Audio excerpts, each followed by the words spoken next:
This is John Henry Weston for LifeSite News, bringing you breaking news out of the Vatican. Just yesterday, Pope Francis met with a group of communists. He told them, don't back down, don't give up, don't stop dreaming of a better world, end quote.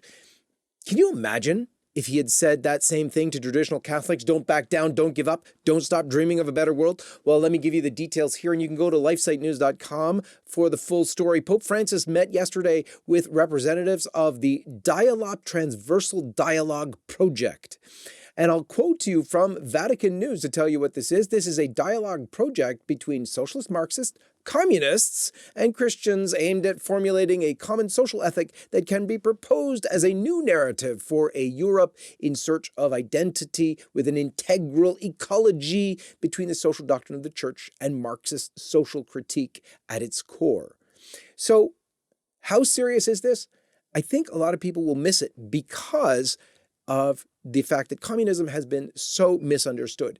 It's not just some new economic system, which is about sharing and blah, blah, blah, nonsense. So do you know that in an interview in about 2017 with Pope Francis, the leftist atheist journalist Eugenio Scalfari reported that he asked the Pope Francis, so you yearn for a society where equality dominates. This, as you know, is the program of Marxist socialism and then of communism.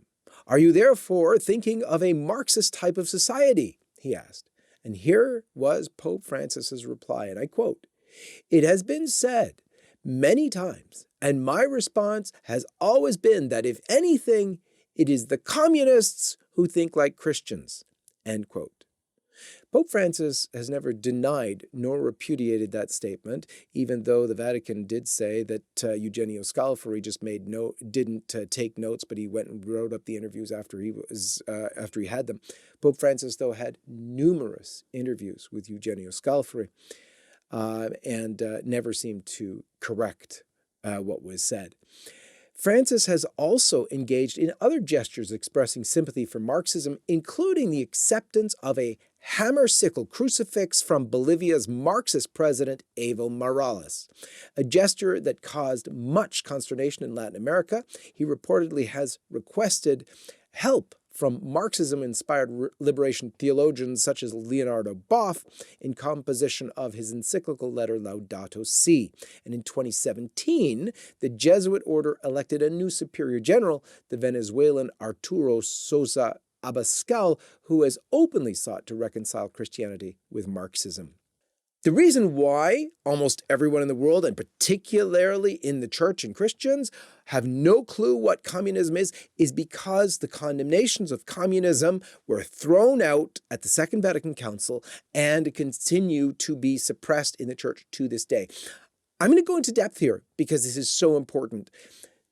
Right at the council, the Second Vatican Council, the fathers of the church decided to do a massive condemnation of communism because they warned that communists seek to, and I'll quote for you, radically overturn the social order and to subvert the foundations of Christian civilization.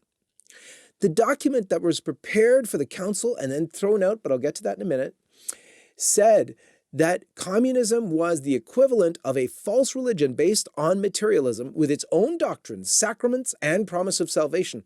It was in sum a knockoff of Christianity, seeking to supplant it with an ideology that replaces God with the state. Quoting Pope Pius XI, the document said that communism is pervaded in a pseudo-mystical way with a certain false idea of justice, equality, and fraternity, which has the effect of inflaming the masses by enticing them with deceitful promises. And the document adds that it offers a false idea of redemption, a false religion without God, which functions like a new gospel and like a form of salvific redemption. The result, it says, is the plundering of man's liberty and likewise the overturning of human dignity and the desecration of human life, as well as the removal of the authority of parents to educate their children, end quote. That's what communism is all about. And that's what the whole West is pushing, America, Canada, and Europe, onto Africa and everywhere else. It's communism. The name for this woke ideology is communism. The document continued, it said, to the church belongs the right and duty of fighting against atheistic communism regarding doctrine and regarding action or methods of activity. The document states that a spiritual struggle against atheistic communism or this intervention so full of errors and delusions must be carried out so that the Christian faithful might be strengthened. So the lost condemnations of communism they were prepared for the Second Vatican Council, but later discarded and forgotten.